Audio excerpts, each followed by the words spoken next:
Hi, and welcome to another edition of Studio 411. I'm your host, Larry Dasilva. We've got a great show, I think.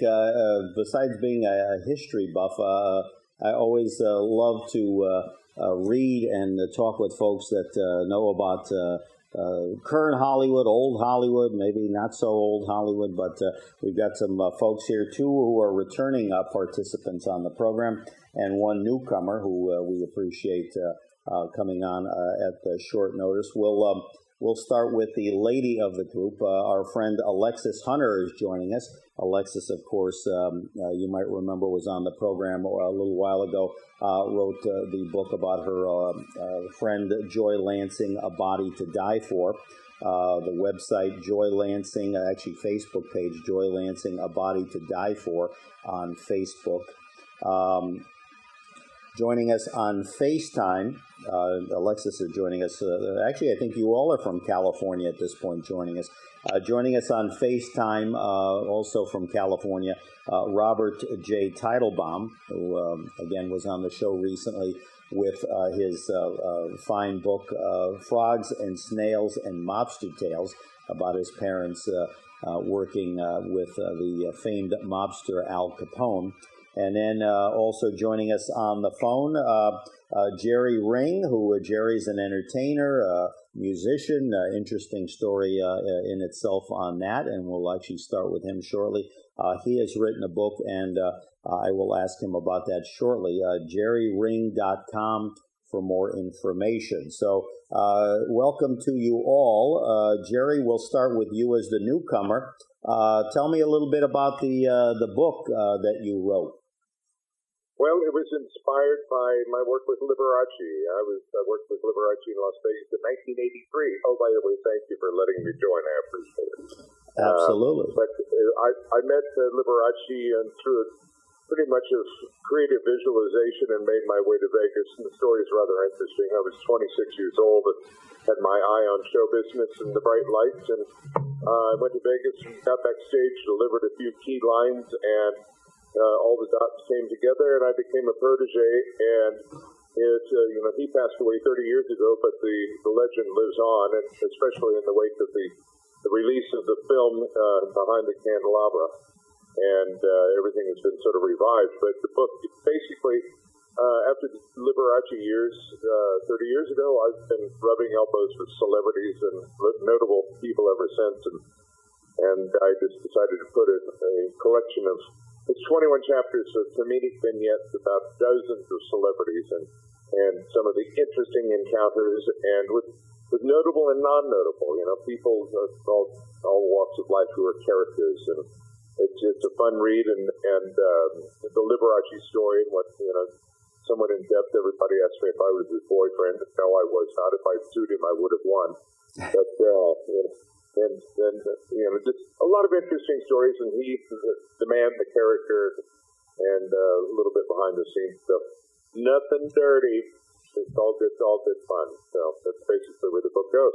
Now, one thing, too, I found interesting was that on the Liberace, and actually not so much doing with Liberace, but it does bring him into the equation.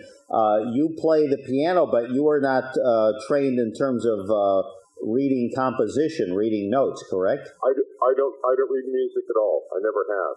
So I saw in one of the blurbs that while doing research for your appearance, now that he was quite impressed with your playing. Now that's quite a testament to you to be doing something basically totally cold, not just cold without having the sheet music, but cold in that even if you had the sheet music, you wouldn't be able to use it. No, absolutely not. It's all Chinese to me. I failed miserably at math and algebra in prep school, and math and music hold hands. I was terrible at both. So, but don't need the math, but the music has come in. Now I can sit down. I can read a book while I play the piano. So that kind of confuses people. Okay. So War and Peace while you're doing a classical composition. I get it. Right. There you go. And by the way, for our viewers, we're calling this Stories of Hollywood or Bust. So that was kind of a clever title we came up with this kind of hastily put together episode, but one that I think these folks are very equipped in terms of talking about. Alexis, we'll go to you. One that we didn't talk about when you were on the last time, but again, let me also say to the viewer, we're not here to throw anyone under the bus, or certainly any of these beloved figures, most of whom were no longer with us. But these are stories that, again, these folks either encountered in real life or met these people in real life. So that, these things, as far as I'm concerned, are true stories. Share with us your encounter, and this took place, I believe, in the mid-'70s after Joy Lansing had passed. Share your encounter with veteran song and dance man, the late Dan Dailey. Oh, this is such a fun story, Larry. After Joy died, I had to get myself together, and I ended up attending bar in West Hollywood, woman's bar, of all places, called the Palms. And I had the early morning shift, and no one was there, and this was a very pretty funky bar. It was very, very dark, and as the door opens, suddenly there's a blast of light, and this large, looming character walks in, and I couldn't tell who it was or if it was a man or woman, but it appeared to be a man because of the size of the person. And as the person approaches, I see this figure with a hat, a long blonde wig, and a dress, a shirtwaist dress that was red and white with a floral print and high heels, but for flat heels, not spiky. And the person comes and sits at the bar, and he looks so familiar to me. Obviously it was should never have worn a dress. It was not attractive, unfortunately. It was a person I had met before on the set of The Governor and JJ, Dan Dailey. I knew him immediately, and Joy had done his show, and I'd spoken with him before, and we started talking, and he was just absolutely delightful, and he just admitted that he just loves dressing up.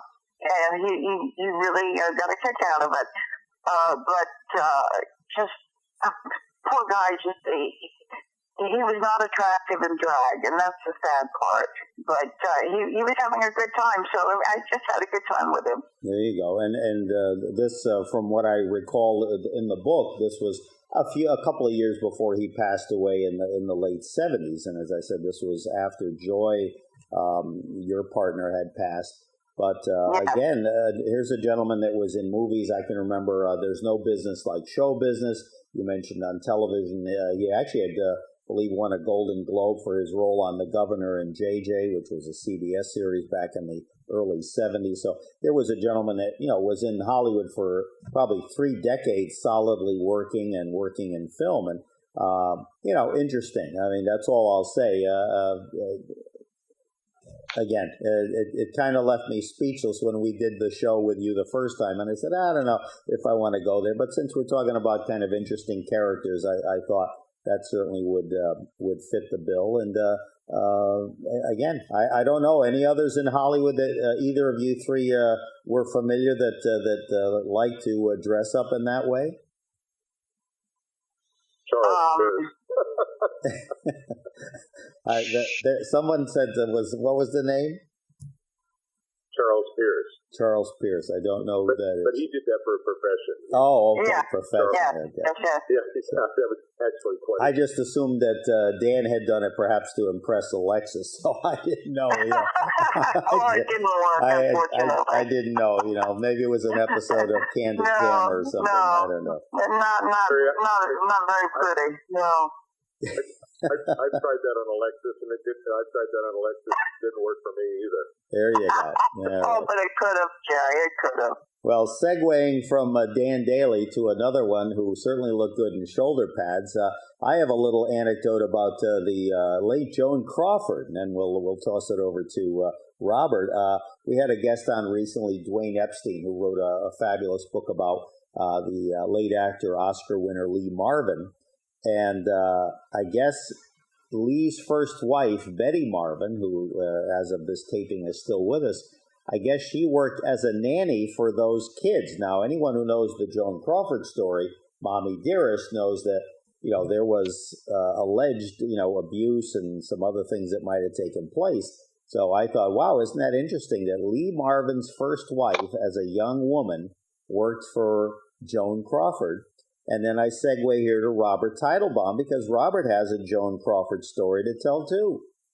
I do. I deliver groceries to Joan every week from a Sales Fulton Market in Beverly Hills in 1958, and she was very kind to me and always very nice. I never saw the kids because they were always upstairs when people came over.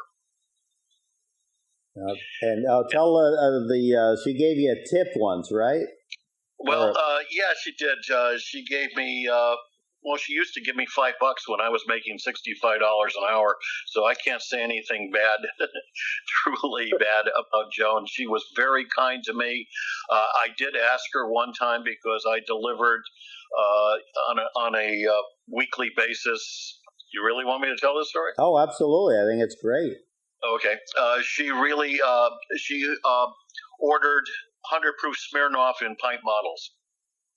And after about, the first year when I came, I was getting to know her and I was able to talk to her, I asked her why she wasn't buying quarts. And she laughed at me, and she went in the other room and pulled out a small clutch purse. She came back and showed it to me, and she opened it up and showed me that a pint fits right in a purse.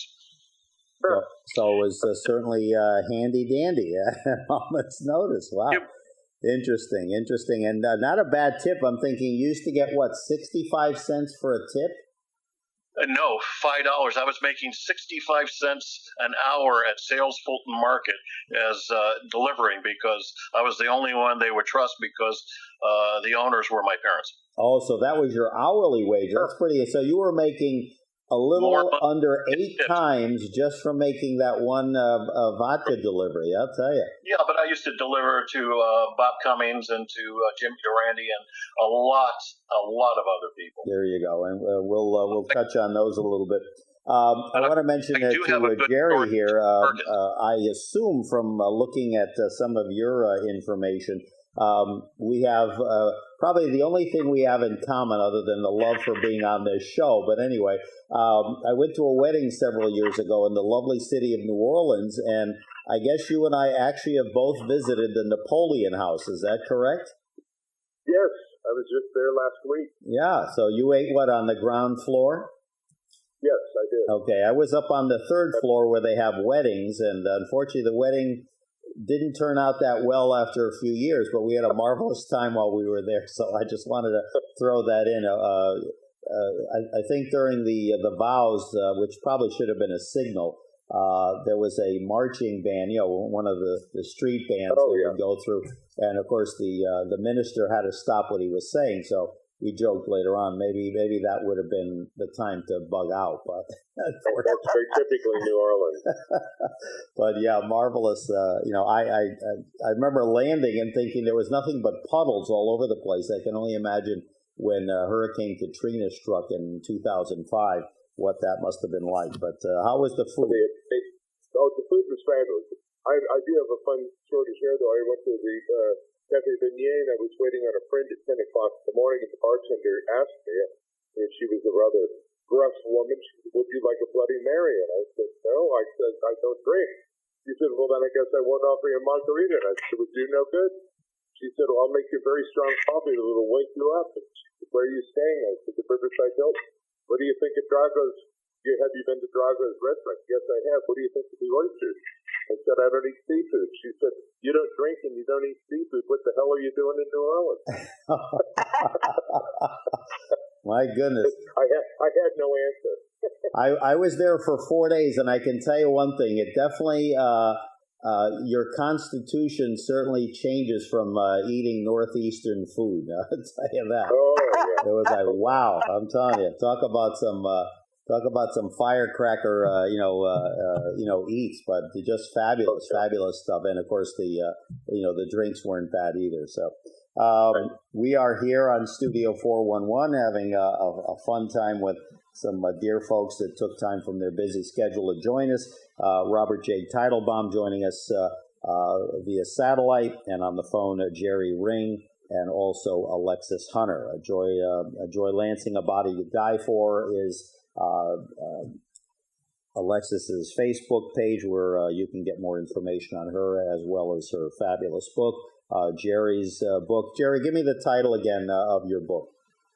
If the Shoe Fits, Buy Two. Buy Two. If the Shoe Fits, Buy Two, www.jerryring.com. And Robert Teitelbaum is a marvelous book, Frogs and Snails and Mobster Tales, and likewise Frogs and Snails and MobsterTales.com.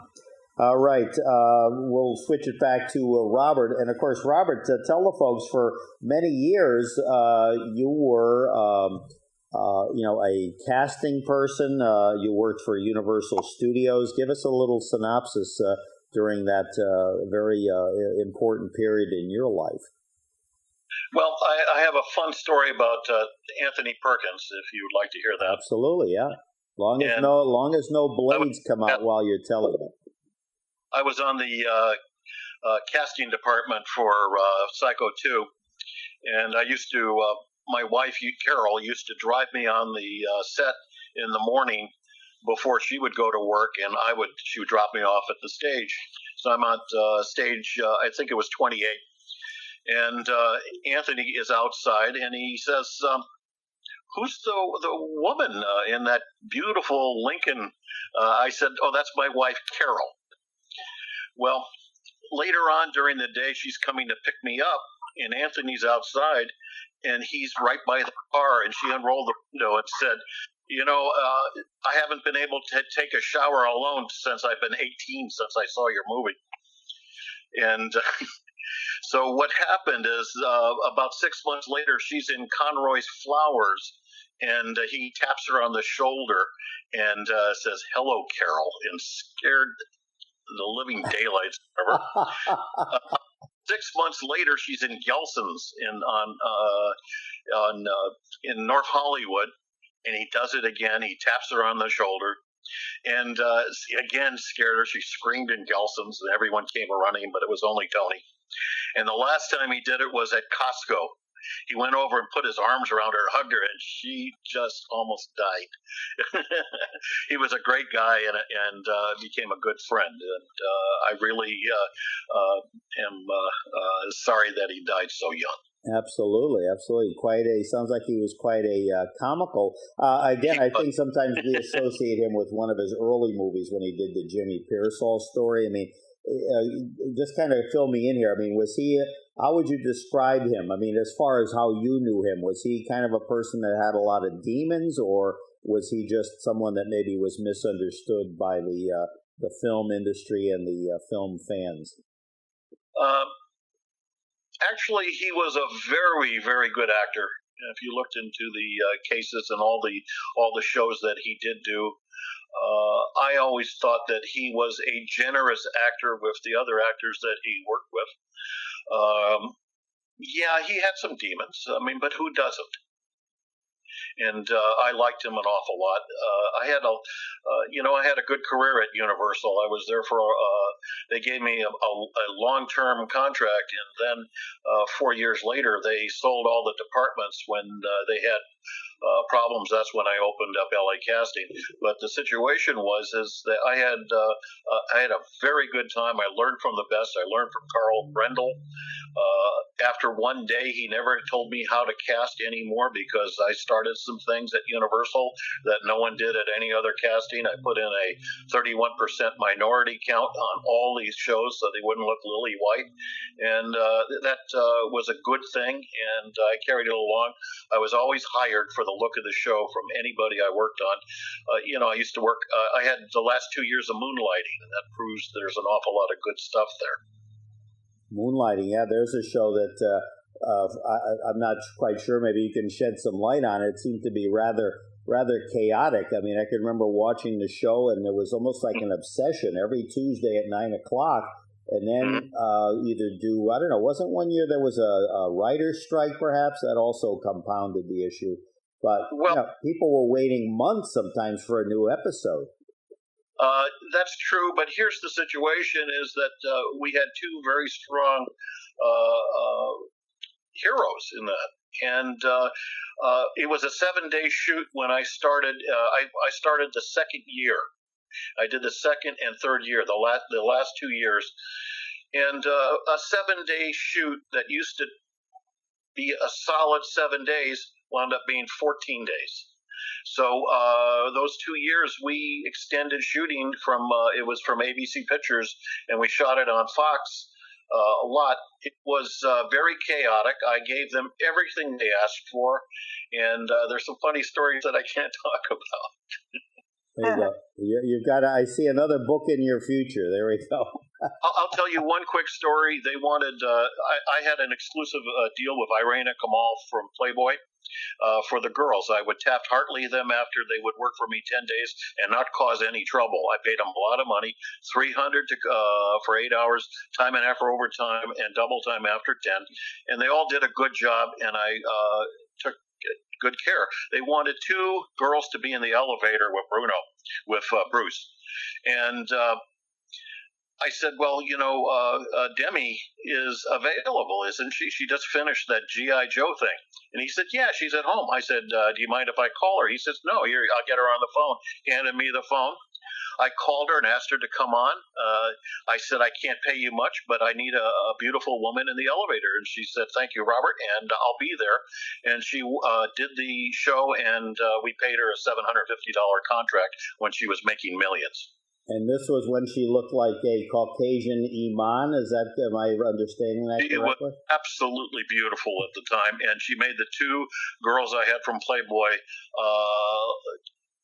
look bad. Nice, yeah. No, before we move on, do you think that we'll ever see a reunion of sort of like what they've done now in 2017 with Will and Grace? Do you ever think we'll see a Moonlighting reunion?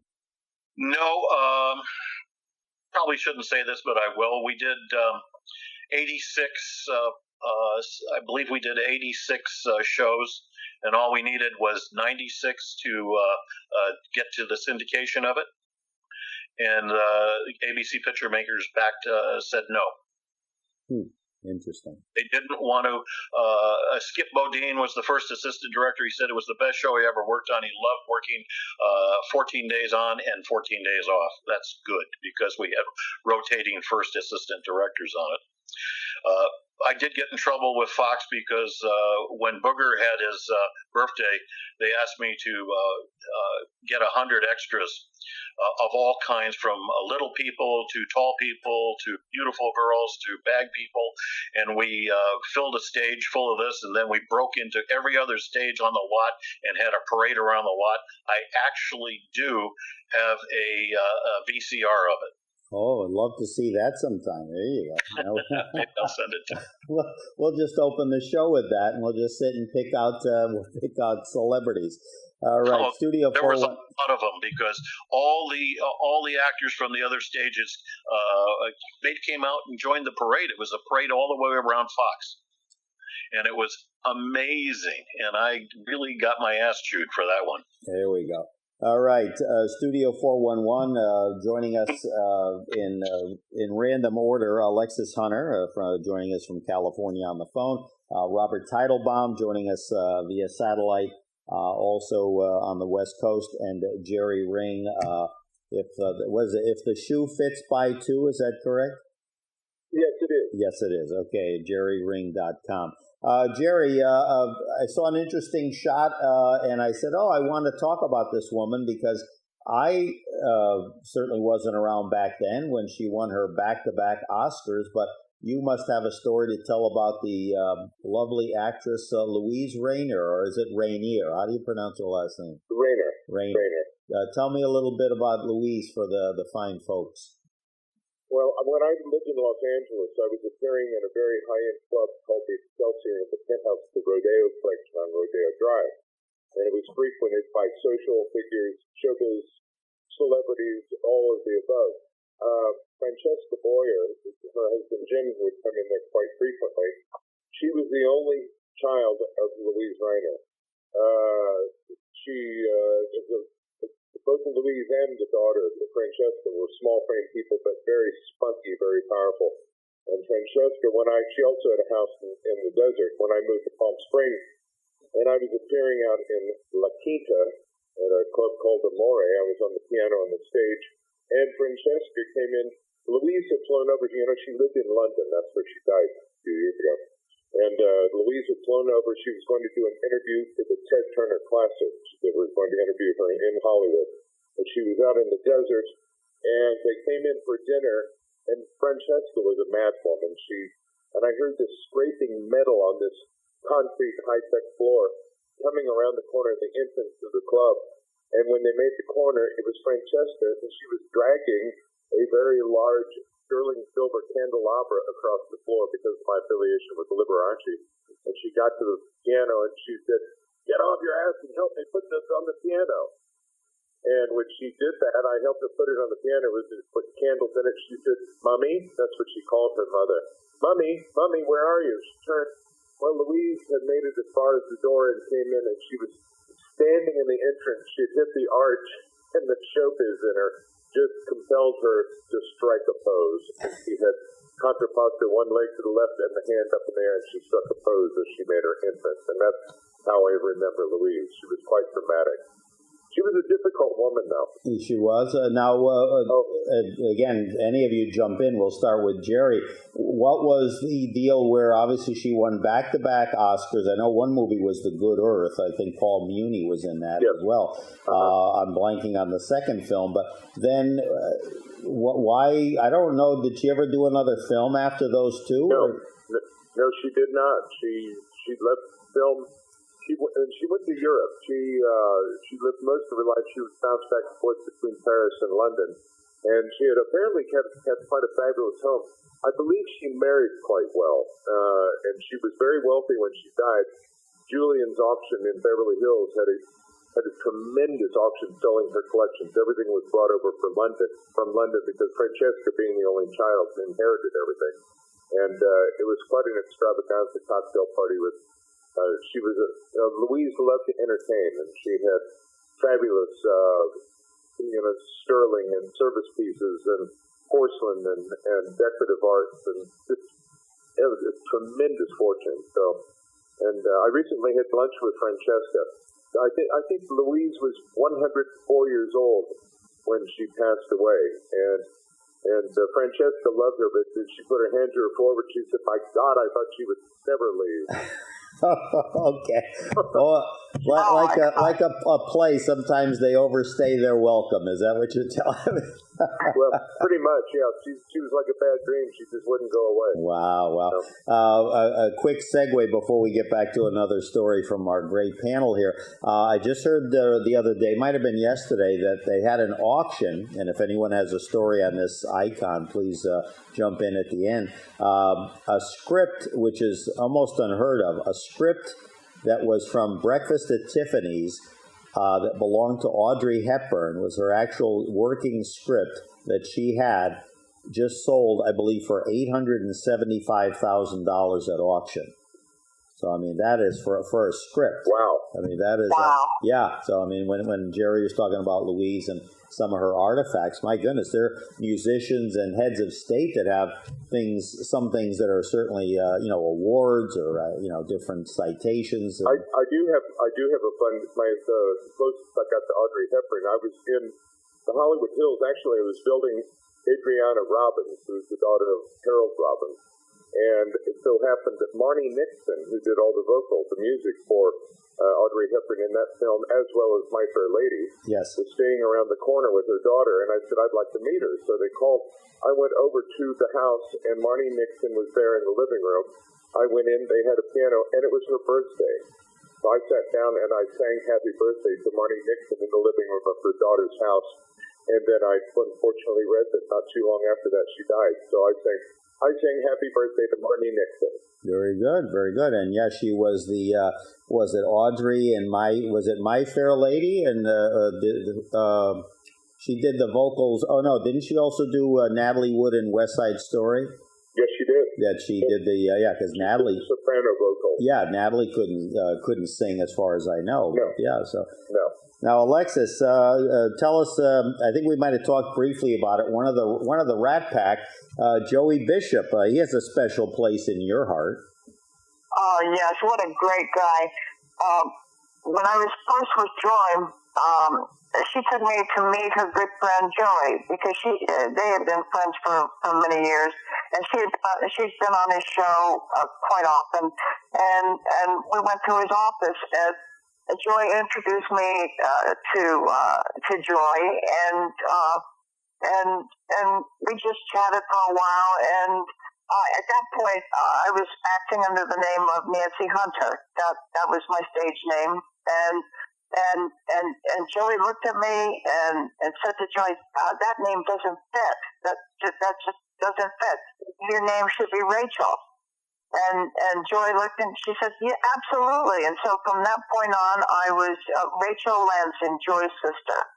Gotcha. That's right. I recall that. So, and now you got to meet. That was one of your Rat Pack experiences. Of course, you talked about how Joy was quite friendly with Frank Sinatra as well. Yes. They had an affair for a few years. They were seen all over town, and they were quite an item. And now, any of the other Rat Packers? I know Jerry knew Sammy Davis, but Robert, any dealings with any of the famed Rat Pack? Well, I met Sammy Davis Jr. When he was with the Ray Manson Trio. I took my wife Carol to see him at the Ambassador Hotel at the old Coconut Grove, and he came up to us and because we were young newlyweds, he spent a little time at the table, and it was fun.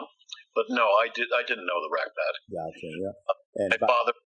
And by the time you were at Universal, I mean, they, their film careers were kind of had wound down considerably.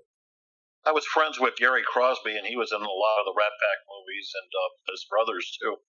So I did meet some of the guys, but it wasn't anybody that I really knew. Jerry, you knew Sammy a little bit, correct? Yes, I did, but I have an interesting story on Frank if you want to hear. Absolutely. Jump on in. Barbara Sinatra recently passed away, which was most unfortunate. She lived here in the Valley, in Rancho Mirage in Thunderbird. And I became familiar with Barbara a number of years ago, and of course, being the pianist and all that, she asked me to a party at their house, and I went to the party, and I was walking down the hallway. Well, I wasn't hired for them, but I just sat in and played for a bit. And I was looking down the hallway, 14 inches off the floor, and the upholstered walls were light switches. And I leaned down and flicked the light switch. The center light went off. Then I hit another one, and the lamp went off. I knew the guy who upholstered those walls, Rick Cherry, and I asked him about that. When you did those walls, why did you put the light switch in? He said Sinatra, if he drank too much, would crawl to the bedroom and shut the lights off on the way to bed. And I asked him, I approached hesitantly and timidly approached Barbara about it when I got to know her better, and I said, a friend of mine told me. She said, yes, it's true. He did. He would get too drunk and he couldn't walk, so he put those 14 inches off the floor. I thought that was rather interesting. Well, if Frank wanted something, I gather from what I've read over the years that, especially in his home, he got what he wanted. Well, you remember one of his favorite things. He felt sorry for people who didn't drink. because when they got up in the morning, that's the best they were going to feel all day. Wow. Okay.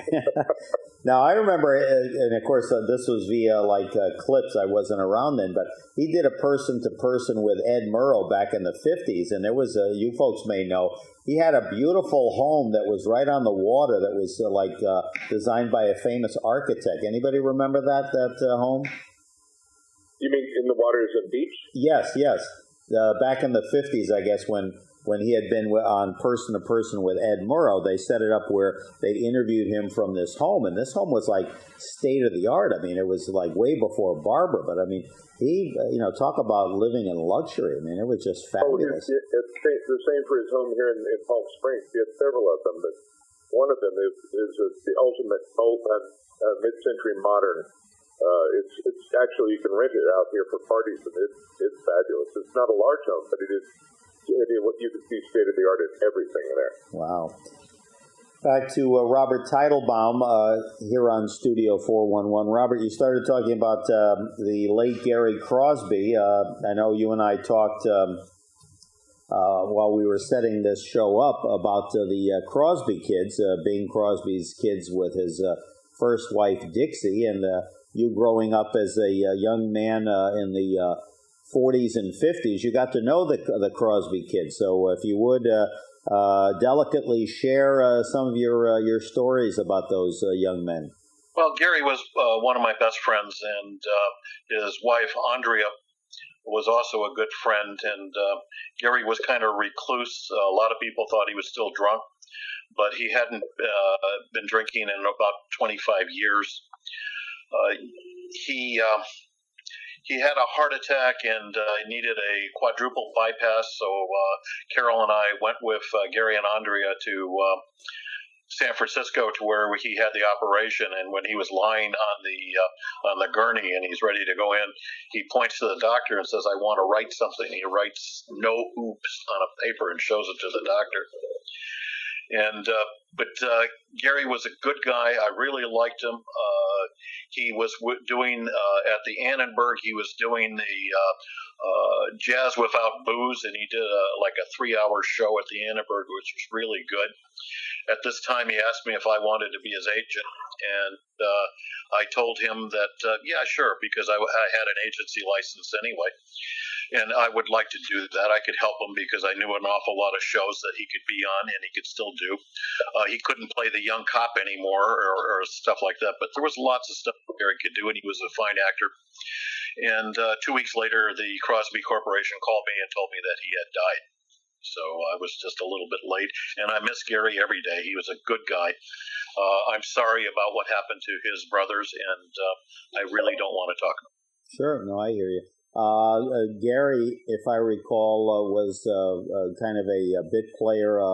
Not bit player is not the right word. The featured player. Frequent guest star on Adam 12, if I recall, where he did play a cop in those days.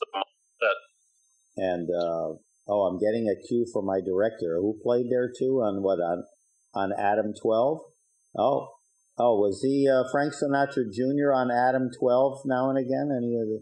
All right. I never saw him on there, but I did Dragnet and Adam and 12 for the Arthur Company for about 3 years. At the time we did it, we were doing something really new in the industry. From 6 a.m. in the morning until noon, we were shooting Adam 12. And then at noon, we'd go to lunch, and when we came back, everybody was gone, and we had a new crew for Dragnet. So we were doing 2 shows a day in the same locations with the same extras. They just had to, change from, detectives to street cops. So it was quite an interesting experiment. It went on for like 2.5 years, and it went very well. It was really a good innovation, and they put out a lot of shows. Now, the burning question here is, did they get paid twice, or did they just get paid once for doing 2 shows? No, they got paid twice. I was going to say, because I would think there would be union regulations regarding that. 6 hours. Absolutely. Larry? Yes, sir. Larry? I have a question to throw out to the entire room. I had a revelatory moment yesterday. Ron, you probably know the Culver Hotel in Los Angeles, do you not? The Culver Hotel in Los Angeles. Robert, do you know that hotel? Hotel in Culver City, because I had to stop at the little people. I lived 17 years in Los Angeles. I went there yesterday for lunch for my first time in my life. Built in 1924, loaded with history across the street from the MGM studios, and it's where they housed the little people, so they called them, for the filming of Wizard of Oz. It was also the location shoot for Under the Rainbow, put out in 1981. But it's just a fabulous place. I had no idea it was there. Robert, wasn't that a Universal movie? No, it wasn't. I did it out of MGM. I'm pretty sure it was MGM or Columbia at the time. But I had quite a number of the original kids on it, the little people, and I had 50 others, and they put them up at the Culver City Hotel. And I forget the big actor's name. He used to he's famous comedian. Billy Barty? No, not Billy Barty. No. He was partying with the little people, and I got called at midnight on a Saturday that they were ripping the hotel up, and I had to go in and put a stop on it. And I told them that I would fire them all if they kept it up and get another 50 little. Now, yeah, I heard stories too that they were quite rambunctious, even going back to the days in '39 or '38 probably, when they were filming that classic movie, which, believe it or not, wasn't well received when it first came out, but of course became an epic for so many of us. All right. I had all the Hollywood shorties working for me. Say again? I had all the Hollywood shorties working for me. There you go. That's what they were called. Robert, did Jerry Marin work with you? Yes.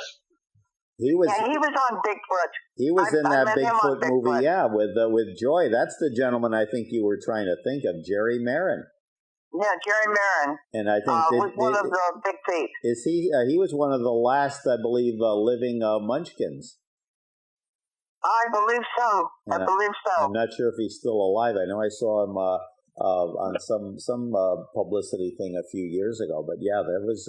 I heard there was. They could have done a movie or a book on those characters. I'm telling you. Well, to use all the little people for stand-ins for small actors and children. So they didn't. They got more work than most people think. And because I was wanted to make sure everybody got work, everybody would work. I had a system of casting that if I had a tall person, I put a short person on. If there was a large person, I put a small person on. I would constantly make sure that we had 31 to 41% minorities on my shows. So, it was very diverse, and that's why I got an awful lot of business, and people hired me for the look of the show, which was very important. Jerry, a question. We have a marvelous photo of you sitting along with the great Debbie Reynolds, who passed away not long ago. Any Debbie Reynolds stories to share with us, your encounters with her? Yes, I do. I have one kind of fun. It involved a number of other people. Jack Carter, comedian. And it's when I lived in Los Angeles. That Sunday afternoon, the phone rang.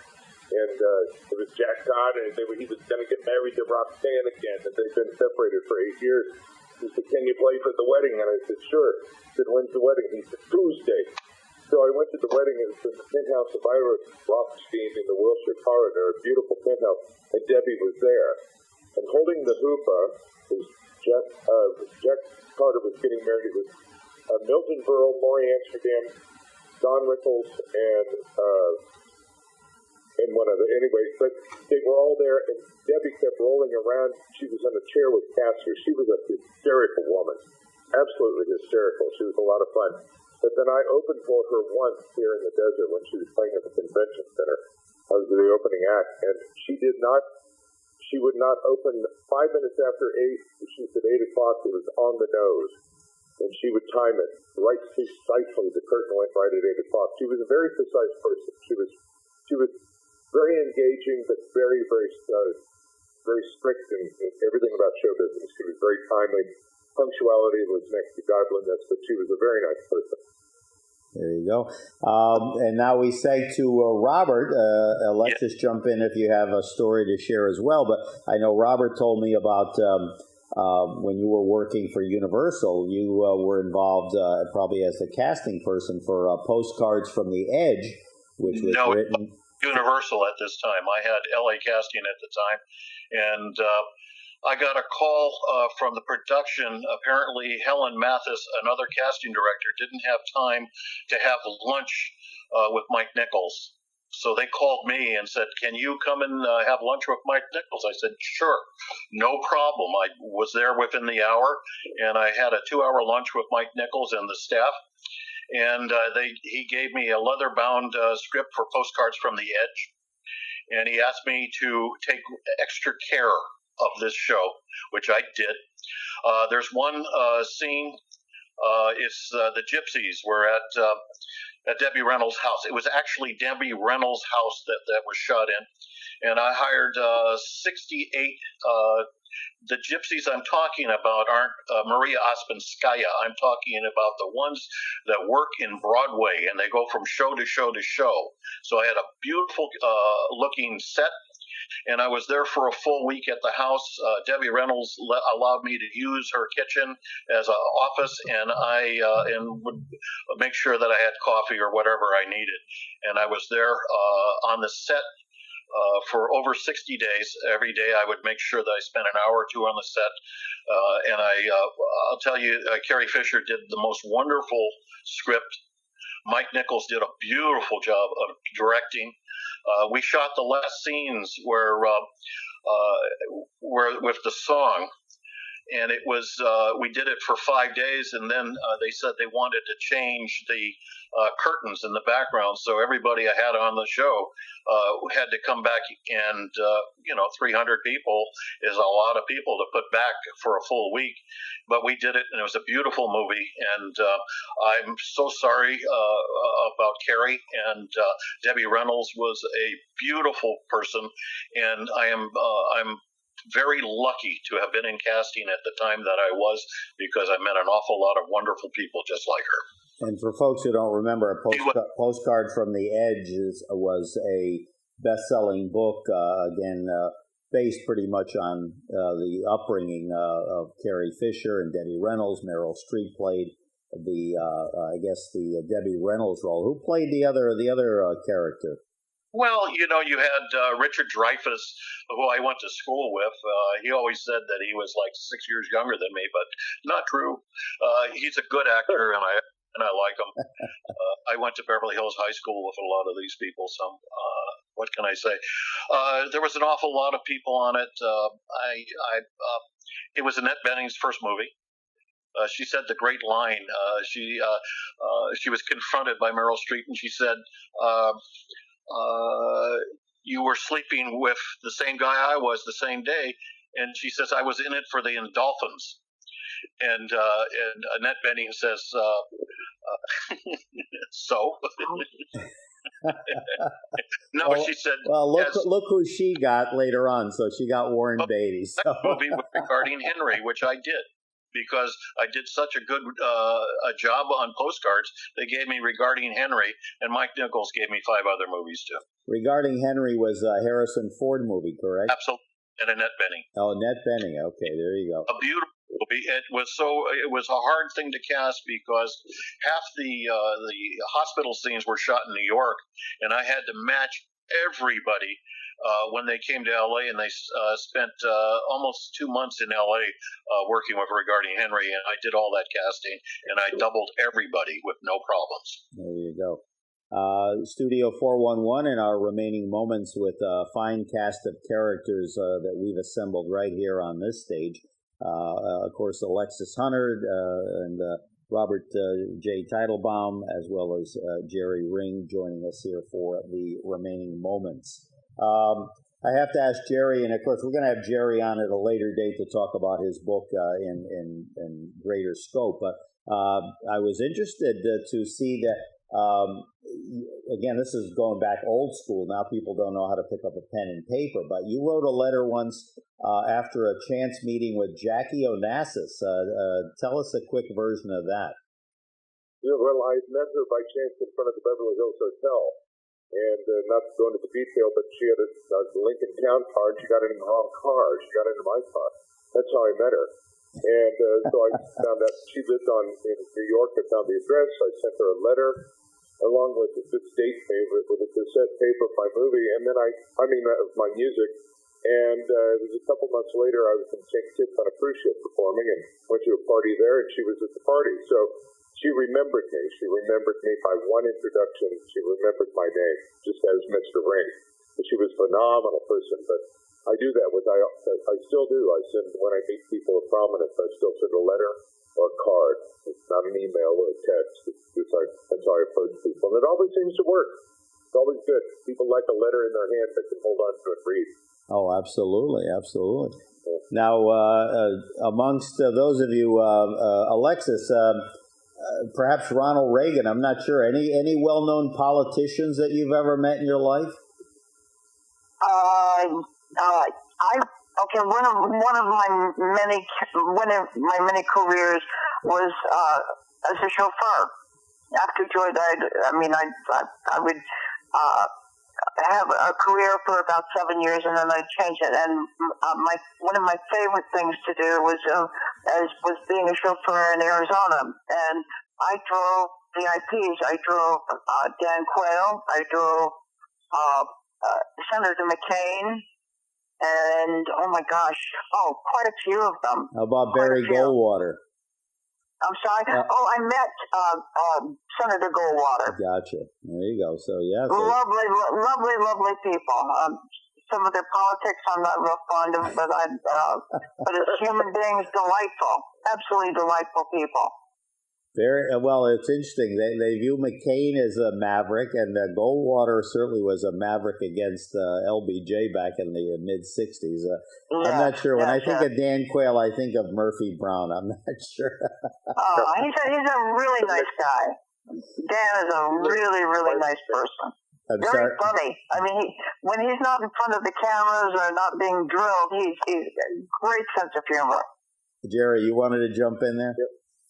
Dan and Marilyn Quill were my mom and dad's next door neighbors in Indianapolis. Oh my God! Oh my God! Oh, Jerry. My goodness, I'll be breaking the news on Facebook next week. Dan and Marilyn Quayle here on Studio 411. Oh my God! All I have to do is find the limo that they were in and find the house in Indianapolis, and I've got next week's guest. Yeah. My parents' house was bigger, so there you go. Oh my goodness, stories of Hollywood or bust. My goodness. Let's see. Real quick, we'll start with Robert. The most short answer. The most interesting celebrity you ever had any dealings with? Sophia Loren. Sophia Loren. Wow. Okay. Well, we'll have to save that for another time. Alexis, how about you? Most interesting celebrity that you've ever had any encounter with? Julio Iglesias. Okay, wow. I don't know about that one. Okay. Yeah. Jerry, what about you? And you've certainly traveled the world doing many different things, performing, etc. How about you? I sang with Jacqueline Onassis.